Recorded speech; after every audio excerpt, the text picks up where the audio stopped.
Why aren't you losing weight while counting calories?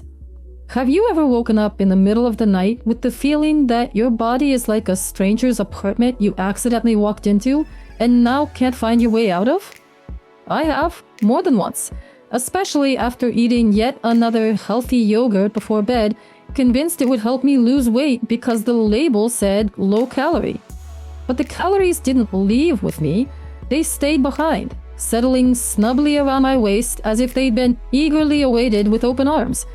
Meanwhile, I kept counting, weighing, and logging everything into an app that promised me a perfect figure in 30 days. Instead, I got only exhaustion, irritability, and the nagging sense that I'd been deceived. Not by the app, but by life itself. Or, more precisely, by the myth we've been drilled into believing for years, that to lose weight, you must count calories. Today, I don't want to talk to you as a dietitian, a fitness guru, or even as someone who's tried everything. I want to speak as a woman who once realized that everything we've been told about food, weight, and our bodies isn't some ultimate truth.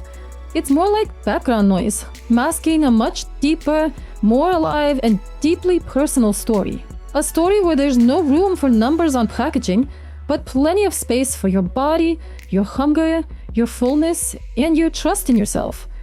Can you lose weight without counting calories? Yes, but only if you're ready to stop listening to advertisements and start listening to yourself. Let's begin at the very start, with that very myth that has become almost a religion for millions of people worldwide. A calorie is simply a unit of energy. That's it. Nothing more.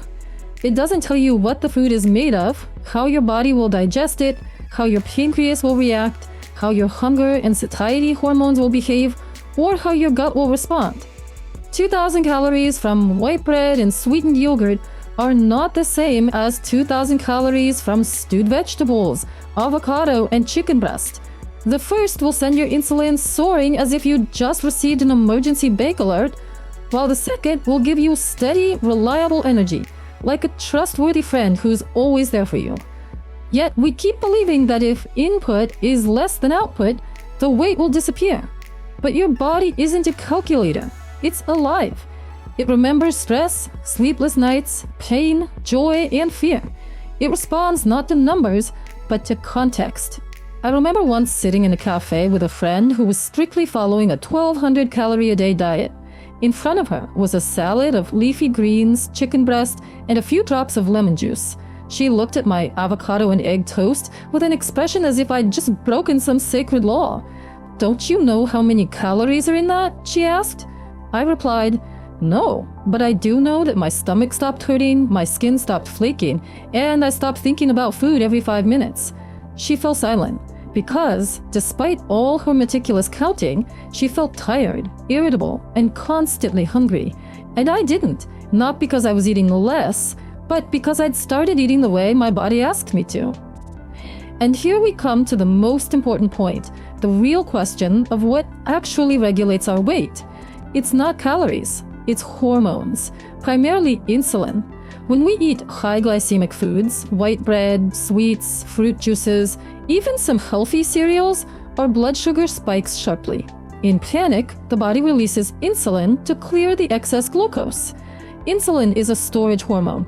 It tells fat cells, grab everything you can and hold on tight. And as long as insulin levels stay high, your body can't burn fat. It simply doesn't know how.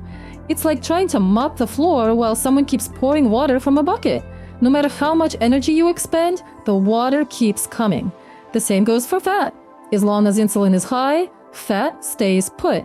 Calories have nothing to do with it. Imagine two women. Both consume 2,000 calories a day. The first eats mostly processed carbs, buns, pasta, yogurts with fruit fillings, juices. The second eats whole foods, vegetables, meat, fish, eggs, nuts, and a few fruits. The first woman experiences constant blood sugar and insulin spikes, feels tired after meals, is hungry again within 2 hours, and her body is in a constant state of stress. The second has steady energy, long-lasting fullness, and a calm metabolism. After a month, the first gains weight while the second might lose some, even though their calorie intake is identical. Why? Because the body doesn't count calories. It reads signals, and those signals depend not on the amount of energy, but on the quality of the food.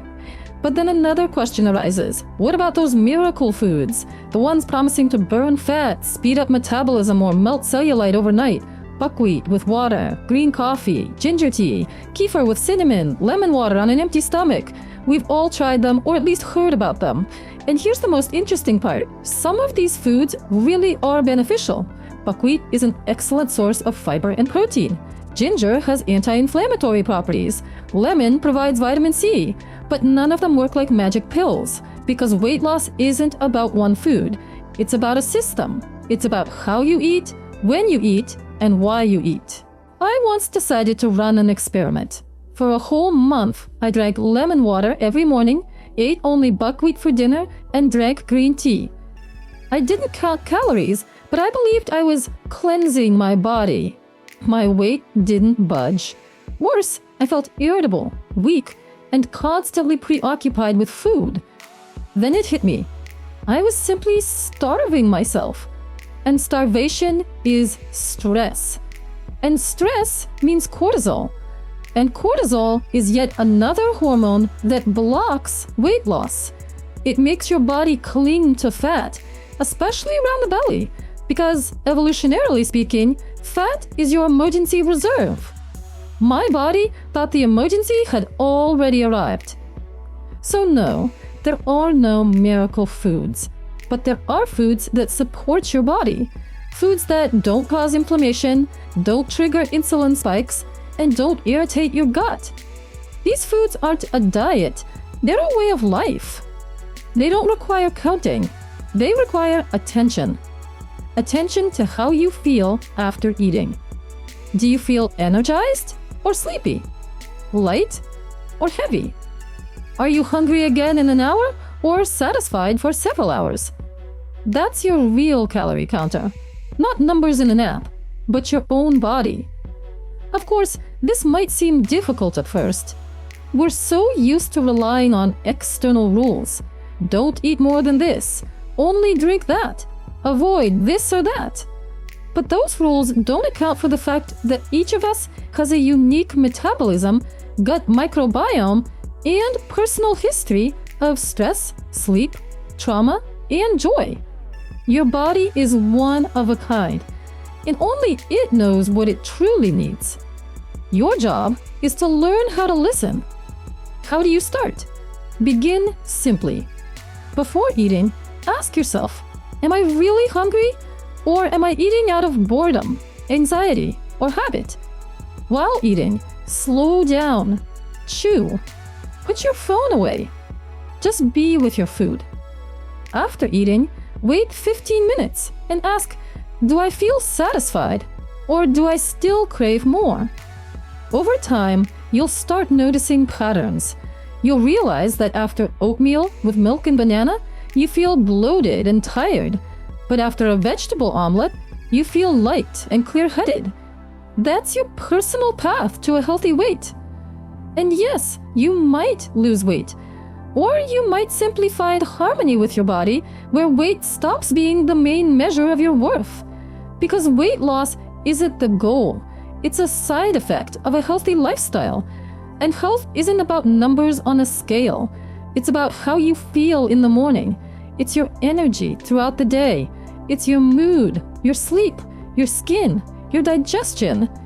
So forget about calories. Forget about miracle foods. Start with yourself. Listen to your body. Trust it. It knows more than any blogger, dietitian, or supermarket label ever could. And if you give it a chance, it will repay you with gratitude, with lightness, strength, and perhaps that very weight you've been searching for so long. But not because you burned it, because you finally stopped fighting yourself. Try it right now. Don't count, feel. And you'll be surprised how much wiser your body turns out to be than any calculator.